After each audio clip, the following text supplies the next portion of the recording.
यह जो झील आपके सामने है, इसके पास चमत्कारी शक्तियां हैं। चाहे आपको कोई भी बीमारी हो या कोई अपंगता, यहां तक कि अगर किसी ने आपको शॉटगन से मार दिया हो, तो भी आप इस झील में गिरते ही चमत्कारिक रूप से ठीक हो जाएंगे, बल्कि और भी ताकतवर बन जाएंगे। जब चुइमई पार्क के मैनेजर को इस झील की ताकत का पता चला, तो उसे तुरंत एक धंधे का आइडिया आया। ईसा मसीह के नाम पर इस चमत्कारिक झील का प्रचार कर ज्यादा से ज्यादा लोगों को बुलाकर पैसे कमाने का। ये भारी जिम्मेदारी सौंपी गई स्टीव और कॉनी को, लेकिन पहले ही दिन उन्हें 4 बार नकारा गया, क्योंकि जिनसे वे मिले वे विज्ञान धर्म को मानने वाले थे। ये सुनते ही स्टीव ने हाथ जोड़ लिए, पर उसे क्या पता था कि कॉनी खुद उसी धर्म की अनुयायी है। लेकिन असली बात ये नहीं थी। असली बात तो यह थी कि प्रचार के रास्ते में उनके 2 प्रतियोगी भी थे। पहले से ही गुस्से में भरे स्टीव को जब ये दोनों दिखे तो गुस्सा और बढ़ गया और बिना कुछ कहे ही लड़ाई छेड़ दी। उसका उसूल था, जब हाथ चल सकते हैं तो मुंह क्यों खोलना। दिन भर की मेहनत के बाद वे कुल 6 लोगों को लाने में सफल हुए। पार्क मैनेजर को बड़ी उम्मीदें थीं, पर जब उसने देखा कि सिर्फ 6 लोग आए हैं तो खुद पर ही शक करने लगा। लेकिन जैसा कहते हैं, मच्छर भी तो मांस होता है, अब इन 6 को चमत्कार दिखाना ही पड़ेगा।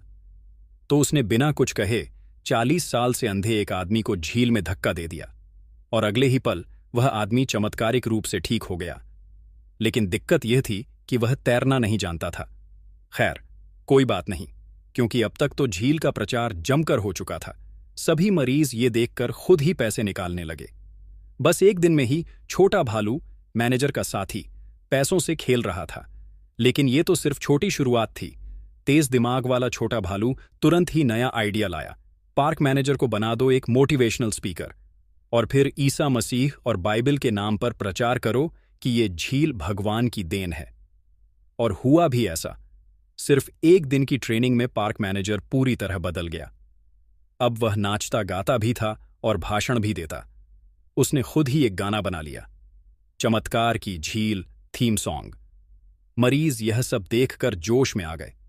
मैनेजर के एक इशारे पर लोगों ने पैसे हवा में उछाले और लाइन में लग गए झील में डुबकी लगाने। और सच में, चाहे जितनी अजीब बीमारी हो, एक बार झील में डुबकी लगाने से सब ठीक हो जाते। छोटा भालू मालामाल हो गया, लेकिन लालच एक बीमारी है, जितना कमाओ उतना कम लगे। अब प्लान था इसे टीवी पर दिखाकर दुनिया भर में प्रचार करना, लेकिन तभी सब गड़बड़ हो गया। एक मरीज जिसने हारे होंठ क्लेफ्ट लिप की सर्जरी करानी थी, जब झील में गया तो कोई असर ही नहीं हुआ। मैनेजर परेशान हो गया, लगा शायद पानी में देर कम लगी। लेकिन जब वह मरीज डूबकर मर गया तो मैनेजर को समझ आ गया कि कुछ गड़बड़ है। उसने सच्चाई छुपाने की कोशिश की, दोहरी एक्टिंग करके सबको बेवकूफ बनाना चाहा। लेकिन लोग समझ गए। भीड़ ने उसका विरोध किया और उसे क्रॉस पर बांध दिया। अब छोटा भालू संकट में आया। उसने सबको समझाया कि झील जल्द ही दोबारा चालू होगी, लेकिन पैसे वापसी नहीं मिलेंगे। हाँ, चाहो तो पत्थर मार सकते हो। इस नाकामी से मैनेजर थक गया और ऊपर वाले से दुआ मांगने लगा कि झील को दोबारा चमत्कारी बना दे। तभी गांव का इकलौता डॉक्टर आ पहुंचा। वह खुद चमत्कारी झील देखने आया था, क्योंकि उसकी निजी जिंदगी में गड़बड़ियां थीं और उसे बीमारी हो गई थी।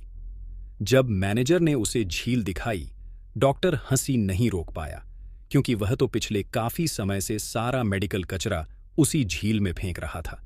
यानी असली चमत्कार तो गलती से हुआ था, और झील में कचरा डालने की परमिशन उसी मैनेजर ने नशे में दी थी।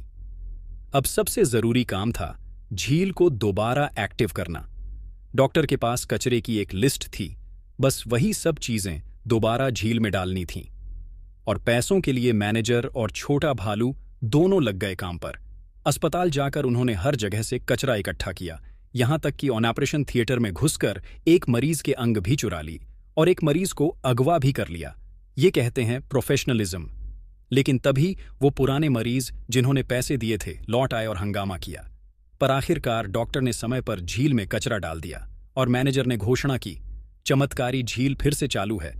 सब मरीज खुश होकर झील में कूद गए, लेकिन डॉक्टर की लिस्ट में कुछ गलती